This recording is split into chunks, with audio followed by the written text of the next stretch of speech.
gives 100% to whatever he does. He truly does care about making sure that people are learning and understanding. He likes to share what he knows with people. He gives so much of himself to others too, as far as like whenever, for example, whenever he's teaching a printmaking workshop, because that is his true love and you know that, he explains how the tools are used, he explains the processes, he explains the history and the context, and he doesn't, underestimate anybody. He makes you understand, but he doesn't play down to people. His style of instruction is just so like free, and people really do respond to that. He's really great with all audiences. Like I will say this, in my experiences in working with him, because he taught at the Morris Center when I was there, most of the workshops he taught with us were for adults.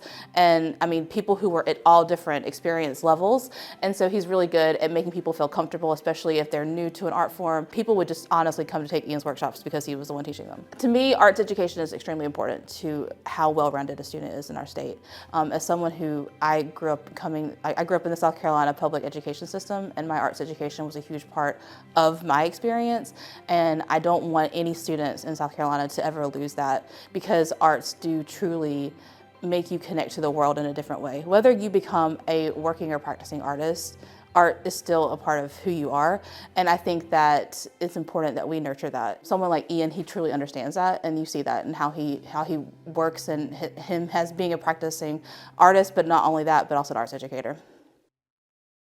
There are a lot of struggles and like fears that I had being an artist, because we were doing pretty well for a while, and then right around 4th grade, the bottom kind of dropped out on us. So like we lost our house, we had to move in with my grandma.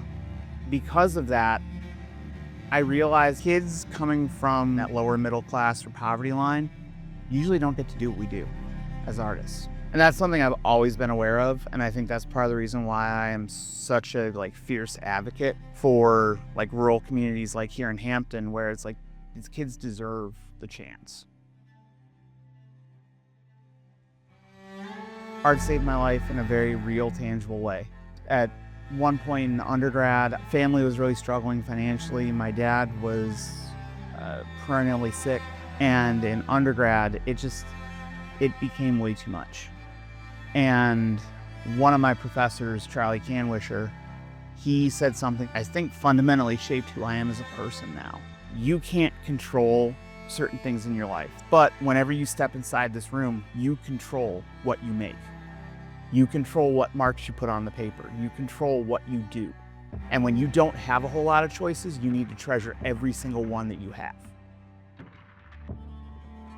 South Carolina State came across my radar, and the position I think aligned really well with my skill set.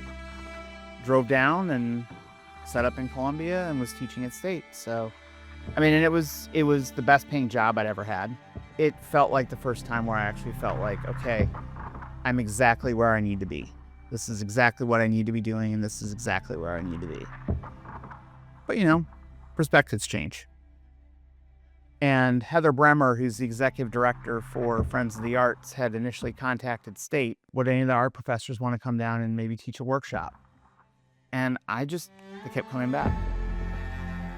There was like a tangible effect that was happening with the students, and I was watching it happen in real time. Students definitely felt like they could come talk to me about issues, whereas maybe they didn't feel like they had an outlet.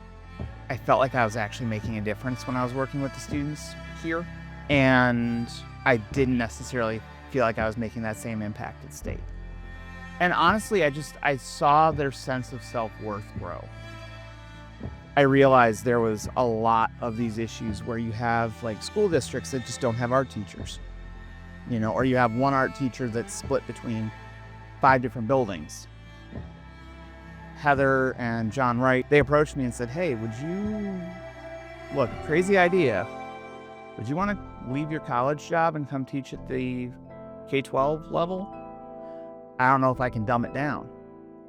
And Mr. Wright was like, they need somebody like you to not dumb it down. I look at some of our students who have gone through our programs, who are now majoring in art, in college, which is amazing. I'm really proud of the kids we work with. They're willing to push themselves. I realize it is that kind of like you're burning yourself for a sunrise you're never going to see. Like, and especially being someone who's fighting a life-threatening illness right now, like that's something really tangible. I don't know how long I've got. And that's a real thing. None of us do, but realizing that I have this illness and maybe not knowing how long I've got, it's just like, okay, so what can I do with the time I have?